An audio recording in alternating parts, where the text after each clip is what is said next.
On our journey through the Triassic portion of the Mesozoic stratigraphy of Cedar City, we've reached the lower portion of the Chinle Formation. And it's a mix of very colorful mudstones, in this case sort of a dark purplish reddish brown with some spots of greenish material in it, and then some sandstones.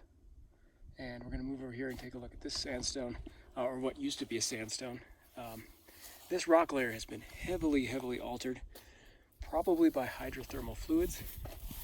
Given the array of colors that are scattered throughout it, there's been some strange mineralization in it, and it weathers out in a very odd pattern. So this is part of the lower Chinle Formation. If you are a student who is interested in geochemistry, this would be an excellent topic for a research project where you look at the different chemistry of the layers within this formation, try to figure out what the different elemental abundances are, but also maybe what the mineralogy is. There are what looks like sort of iron-rich nodules down there, and those may have been emplaced, and this hydrothermal alteration may have occurred at the same time that the Three Peaks laccolith was being emplaced about 5 miles to the west of here.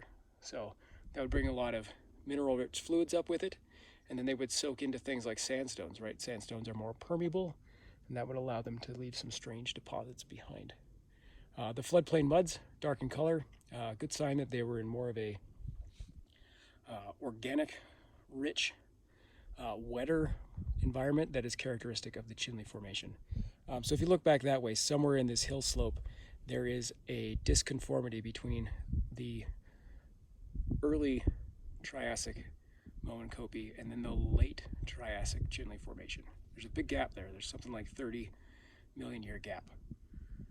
But you can't see it very well because the mudstones erode in sort of a sloppy mess. So that's the lower portion of the Chinle Formation, or the lower member. Some of you may immediately recognize this coarse-grained sandstone as the Shinarump member of the Chinle Formation. Right? So the late Triassic, you can see how coarse-grained it is. There are also minerals in it that are oxidizing. There's a lot of quartz and feldspar and some pretty clear cross beds. So if I rotate this parallel to bedding, that's bedding, and you can see the cross beds are indicating a right to left movement of a sandbar in a big sandy river system. So back to the mineralogy, the mix of quartz and feldspars and some micas looks a lot like a granite. And in fact, if you didn't see the cross bedding, you might look at this layer and say, hey, this is a granite. And then if you looked at it under a microscope, you would see that there was pore space, and that it was deposited by sand grains moving in water, as opposed to being a granitic intrusion. But the reason it has such a granite-like composition is that these sandstones are being weathered out of mountains down in the Arizona-Mexico border region, and those river systems are flowing to the north, carrying very rapidly carrying all this sediment. Right? Now the system may have been very flashy, prone to big seasonal fluctuations. Sort of similar to monsoonal river systems like in India, or even in the Amazon. The Amazon goes through a period of a very high level water, and then it recedes back. So some possible analogs there, gigantic river systems around in the Triassic. So much wetter, at least seasonally, than our very arid Moenkopi Formation. So the Chinle represents a much wetter ecosystem. And some of that is manifested as well underneath these sandstones in that lower Chinle mudstone stuff back that direction. And I forgot to say that those mudstones represent soils on an ancient floodplain and the weathering of the ancient Moenkopi surface under that disconformity. So that is the Shinarump. And the Shinarump, of course, here makes some pretty substantial cliffs because it is more resistant to erosion than any of these other units, because it's a decently well cemented and very relatively strong sandstone. So I just came from a spot down that way, and I walked up through the Shinarump through this little drainage here, and you can see as we get to the top of the Shinarump, we transition to a much finer grained set of sandstones and mudstones, including some that are breaking up a very shaly pattern. So these are still siltstones. I can feel them being gritty, so they're not a true shale. And what we're seeing is probably similar to before, some breaking along the different layers of sand and silt that were deposited one by one, giving it that sort of shaly appearance. If you look down here, oriented sort of parallel to the bedding, you can see that that rock is full of ripple cross lamination. So ripples are usually a centimeter or less in height. And that's different than if we look up here, where we have cross bedding again. And that's a higher velocity system. But what this represents is we move back down through to the Shinarump down here. We have a very high velocity river system, and then it slows down, and then we have more fine-grained deposits filling in those channels, and then maybe another higher energy event comes through, or a series of higher energy events, and that's how you get this cross-bedding. Cross-bedding is really clear here, and you can see, again, for instance, in this layer here, how the current for this bit of a sandbar was moving in that direction. Up here, you can see cross-bedding that then transitions into ripple cross lamination, showing the decreasing velocity of this system over time. So these ripples form on the tops of this sandbar after it's deposited. And then another one comes through and it erodes off the top. And then it has a bunch of cross-bedding as we move up, move up, move up, and then it turns into ripples at the top as well, showing again the decline in velocity or decrease in velocity. Excuse my allergies there, and if we look up here, this is all quaternary boulder accumulation in this stream valley here as these mountains are eroding. This hill slope shows you the characteristic weathering pattern and colors of the upper portion of the Chinle Formation, or the upper member. Again, on maps it's called the Petrified Forest Member, but stratigraphers from Utah and elsewhere think that that's probably not an accurate connection to the Petrified Forest Member in Arizona. It's probably from a different time.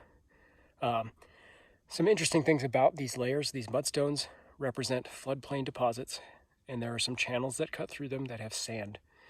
These mudstones are very rich in clay from volcanic ash that was falling probably from the Sonoma-type arcs off to the west.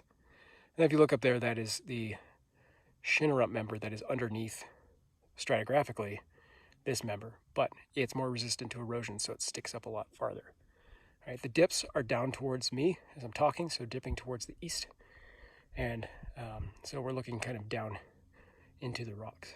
So Shinarump up there, and then this purplish, reddish, grayish mud over the top of it, representing soils developing on a floodplain in that Chinle ecosystem.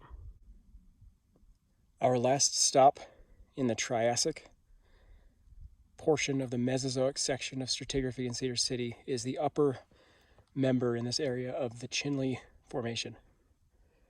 Now I'm saying upper member and not giving it a name because it's mapped as the Petrified Forest Member because it shares a lot of similarities. And those similarities are sort of a purplish red color, and it's very clay rich, which is why it's making all these mud cracks as it's weathering.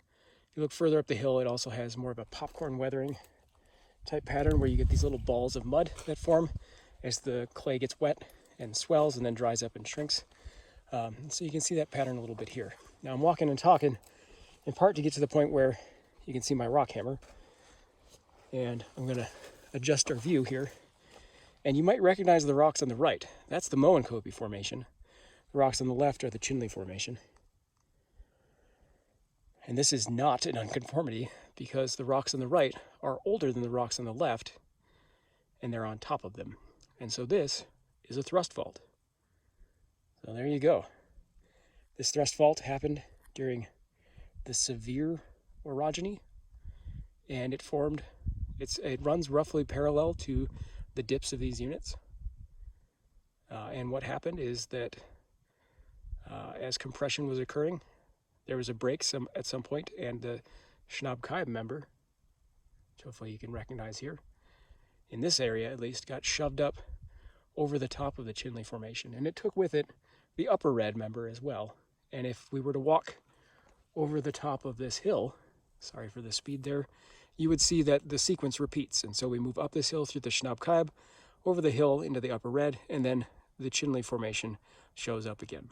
So I'll pan back more slowly this time, and one last look at this thrust fault here. So thrust faults aren't always obvious cracks.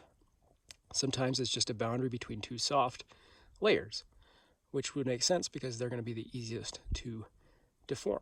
So again, this deformation happened in the late Cretaceous, so 100 million years after the rocks on the left were deposited, at least.